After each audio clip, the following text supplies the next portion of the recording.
The second lab provides information and means to connect from the cloud to the standalone device, IoT device Raspberry Pi. Raspberry Pi, after receiving a command, will do some verification. In this case, it will take a picture, and after taking the image, it will send back the image to the cloud. In the cloud, we can further do analysis of the image, and for example, we will provide visual analysis of the image. Later on, we can also send the results of the analysis through Twilio, through the text message. The first step is to define the connectivity between the device, Raspberry Pi, and Bluemix platform. So, leveraging our Watson IoT platform, we are able to go to the devices, to the dashboard, and create new device type. So we are creating device type Raspberry Pi. I'm calling it Raspberry Pi 2 on this video.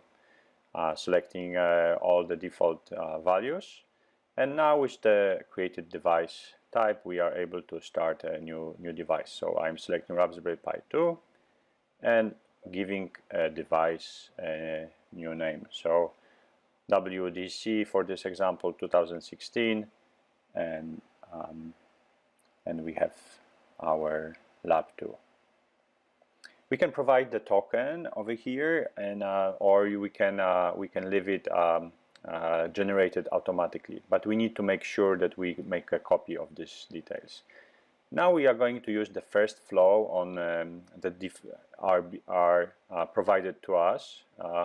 So there are two flows, and one of those we are going to use. So over here, what we need to do to add, we need to set the device type and device ID, so Raspberry Pi 2 and device ID we provided before, and we are going to send commands. The format of the messages, we are going to just pass string, and the data are in this case not too relevant because previous node is going to define those, so device payload. Now we can deploy the flow, and we are ready to send the messages to the device. The definition of the payload is random, temperature, or localization, and this is defined in this node. We can now inject. So now I'm going to connect the camera. So this is the camera strip. I'm going to use the blue one against here, and we just need to press it inside firmly. So when it's done, the camera is mounted, and we are ready to acquire pictures. Now we need to add the camera to our operating system.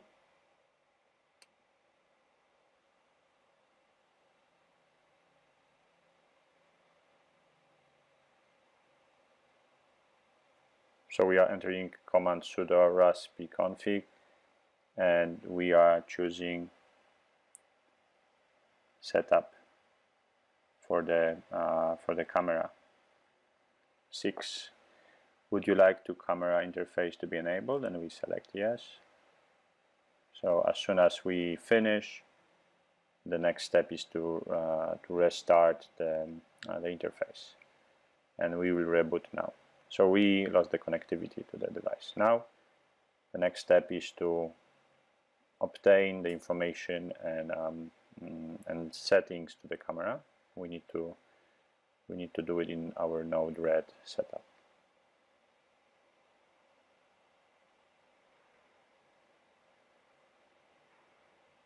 We are installing through npm raspicam, and we are entering the Pico settings.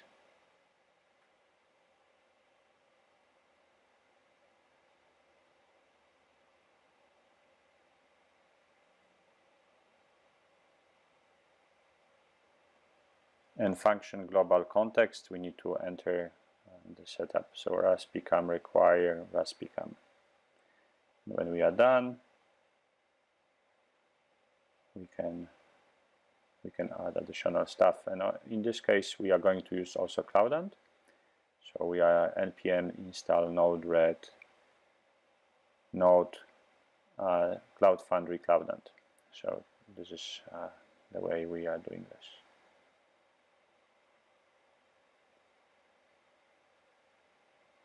And now we can start our environment, either through restart or simply like this. We should see now the fields for the storage in the Cloudant in our environment. So we see it over here, Cloudant input and output nodes. So in our node, we need to define the incoming node, which is WDC 2016 Lab 2, and this is the output field from the flow we did previously in Bluemix. Now we are going to add a node for the Cloudant. This node for the Cloudant is going to store the image.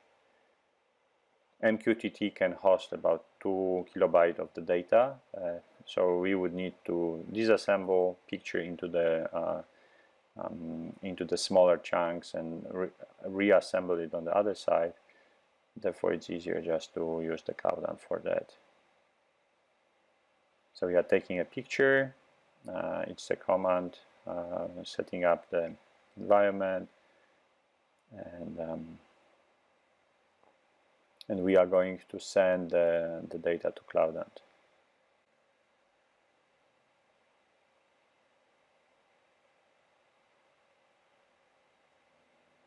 So we need to connect a couple of functions together.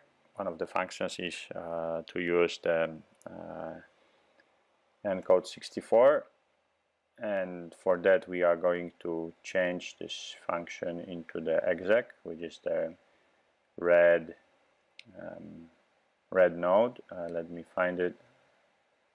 Oh, it's here in advanced.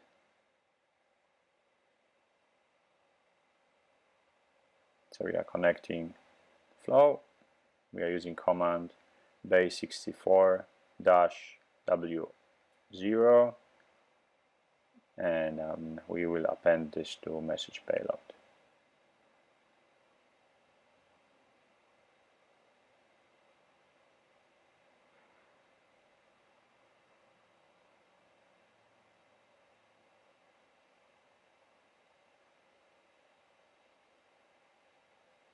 We'll also trace in the debug what has been done and the results of every step.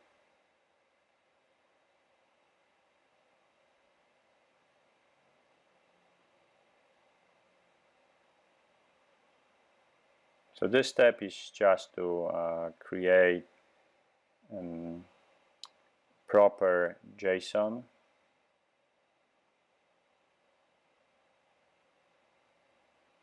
as it was shown in the lab.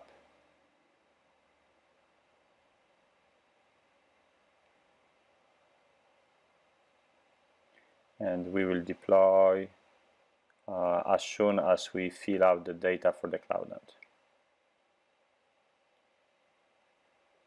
So in order to do Cloudant, we need to make one more step.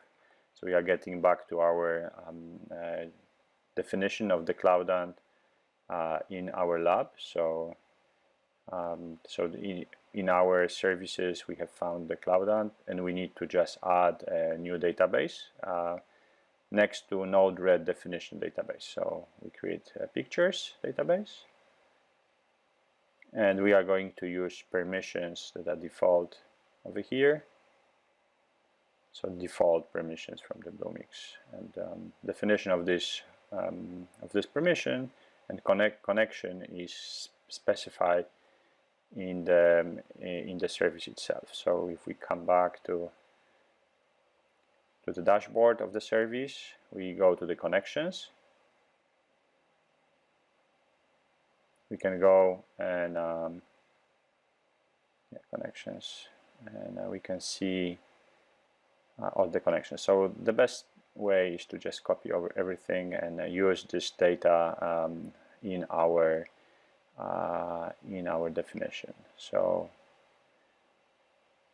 we are using a database pictures, external Cloudant, and we are looking for this Cloudant definition over here. So first field, it's the long HTTP request, so this one, and then username and password, they were shown in the picture. So Node-RED-DB for the service, and we are going just to insert the object.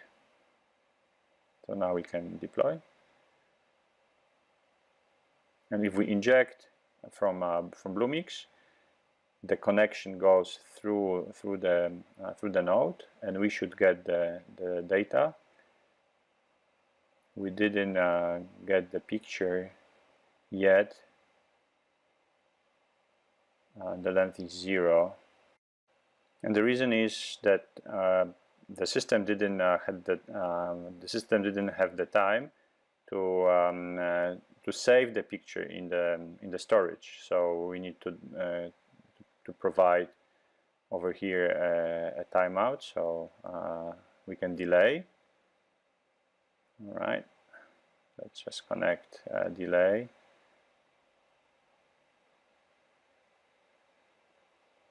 I cannot find it, so the best way is to just increase the size. Okay, maybe move a little bit, and now we can delay by, let's say, 1 second. It should be enough. So as soon as we deploy, we should be ready with the next step. So let's inject command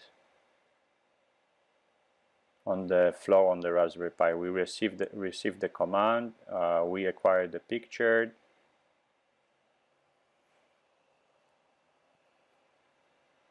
Now we got the picture saved. We did the encoding base64, so that's done. We encapsulated everything in a JSON message.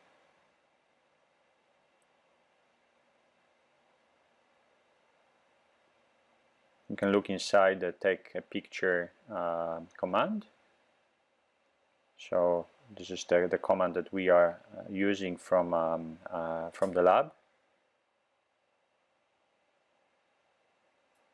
So this is the contents we previously were setting inside.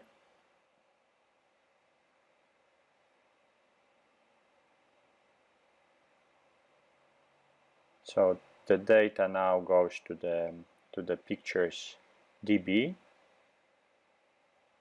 and we have 2 pictures over there. So this is the first picture we sent. Its length is 0 because there was no delay in the flow. Now we should get the full picture, and we have the picture with the length, as you can see, 320, about 20 kilobytes, and this is the encoded version of the picture.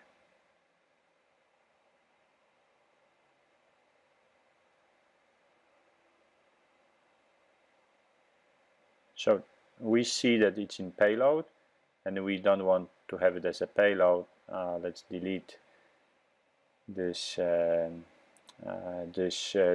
records, and we will expose entire document. So store message payload object, and that means we will have all the data exposed when we send the picture.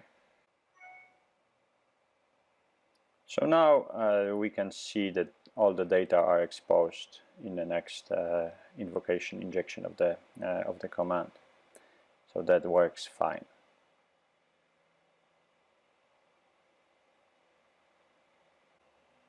So let's now receive information or command or data from the flow from Raspberry Pi. about the document that we submitted to the database. So we receive first incoming IBM IoT platform document. We will use function to retrieve the document name, for example. Then Cloudant DB look for the database, look for data node. So prep query if we want to do, for example, index search. In this lab we will just get all the documents, so we need to make sure that we are getting only one document, so we need to always delete the documents. But later on you can get something better here. So we have to decode the picture and send the picture directly to our visual recognition. And in the Cloudant flow, Cloudant node, we need to get all the documents, as I mentioned before. So either by index, which you can use. For the simplicity of this lab, we will just get all the documents. So now in the debug, we will see the data from the results from visual recognition. So now we can deploy our flow, and we can inject the data. They will be sent over to Raspberry Pi. Raspberry Pi is going to take the picture. It's going to take a picture of keys. So let's see what is the result.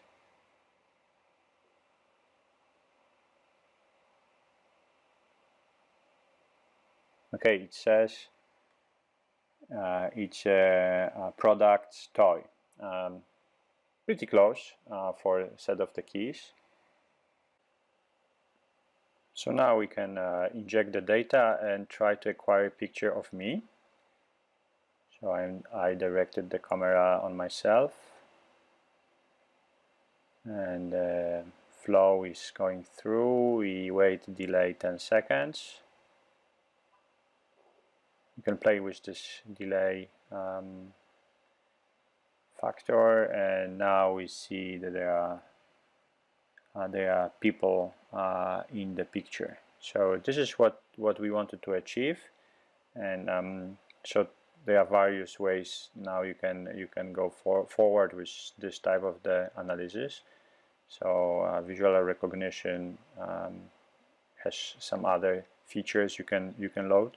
So if we go inside, you can make it further information, like looking for the faces and looking for the text, and you can submit this information through, for example, Twilio communication, the button on the left, the node on the left, and you can send it as a text message to your device. Now we will open previous lab and our application over there, and just check if everything works correctly. So we can retrieve the database information about the temperature. Now we will add the button in the center, so show picture, and we can add now some constraints to show it always in the middle. Now we'll add also an image view. We'll make it as the picture taken from Raspberry Pi. Also we will put some constraints. Now we are ready to reference the picture inside our code. So first button action, and now we will just log that the picture was the button was pressed, and the other one is our image view. So it's image from DB. We'll add also private variable just to see what is fetched image, and we will now fill out the database alike we did it previously in lab 1. So first we connect to the PictureDB, then we will get the picture and we will show the picture. So adding the picture is just a piece of the code we were using with the same credentials. So this is how you can get the credentials over here. We will need those credentials that I marked.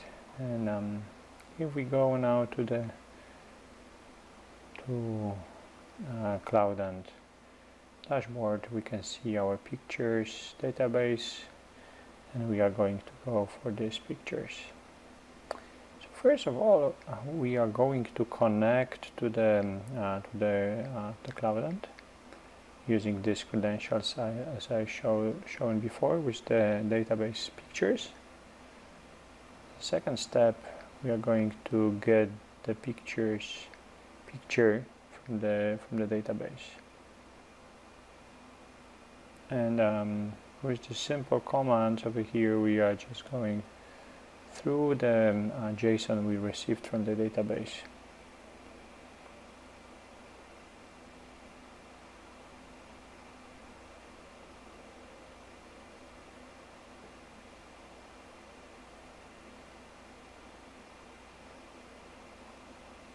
Okay, and the last step is to get the picture, and this is the code we will need to get the picture. We will wait asynchronously. So when we start our application, we see it, we can retrieve the picture.